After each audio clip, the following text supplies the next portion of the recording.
One of the best places to see how dramatically big storms this winter have changed California's water picture is 3 hours north of the Bay Area in the foothills east of Sacramento Valley.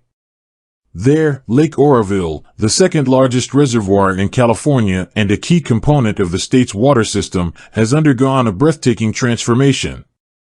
16 months ago, the reservoir was so parched from severe drought that it was just 22% full.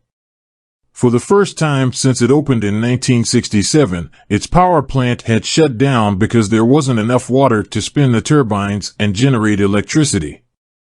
Now Oroville Reservoir is 65% full. Since its lowest point on September 30th, 2021, the massive lake's level has risen 182 feet, boosted by 9 atmospheric river storms in January. How much water is that? The lake has increased by 1.5 million acre-feet, adding enough water for the annual needs of 7.5 million people.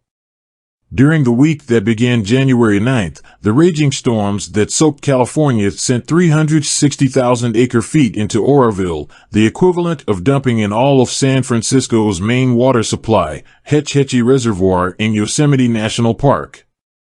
Oroville is now at its highest level since May 2020, a few months after the drought began. The expanding water level there and in other reservoirs means cities, farms, and wildlife will have more water this summer.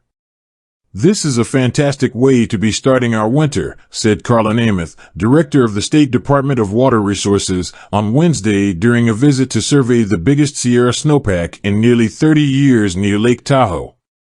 But Namath and other water leaders say the state was in a deep hole after 3 years of severe drought and will need more storms in February and March to fill its biggest reservoirs to end the drought. Last year, a wet December gave way to a very dry January, February, and March, bursting hopes the drought was ending. Does our big January actually bust the drought in California? It's too soon to tell, Namath said, adding, I don't want to be the downer here. But I do want to make sure that everyone understands that we need to exercise caution. Built in the 1960s by former Governor Edmund Pat Brown, Oroville Reservoir holds 3.5 million acre-feet when full, enough water for about 18 million people a year. The massive reservoir in Butte County captures water from the Feather River watershed. Its dam is the tallest in the United States. At 770 feet, it towers more than 200 feet higher than the Washington Monument. Shasta Lake, near Redding, is the only larger capacity reservoir in California. Oroville Spillway, an enormous concrete chute as wide as 15 lanes of freeway, famously collapsed during massive storms in 2017. A $1 billion construction project rebuilt it and upgraded the dam. Over the past 20 years, Oroville has filled to the top 7 times, 2003, 2005, 2006, 2011, 2012, 2017, and 2019. It is currently holding 2.3 million acre-feet of water. By comparison, Anderson Reservoir near Morgan Hill, Santa Clara County's largest, holds about 90,000 acre-feet when full. To fill to the top, Oroville's water level would have to rise another 90 feet.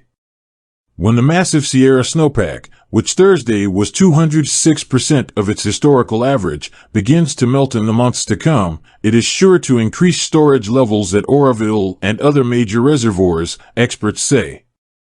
By how much won't be known until the next 2 or 3 months of weather play out.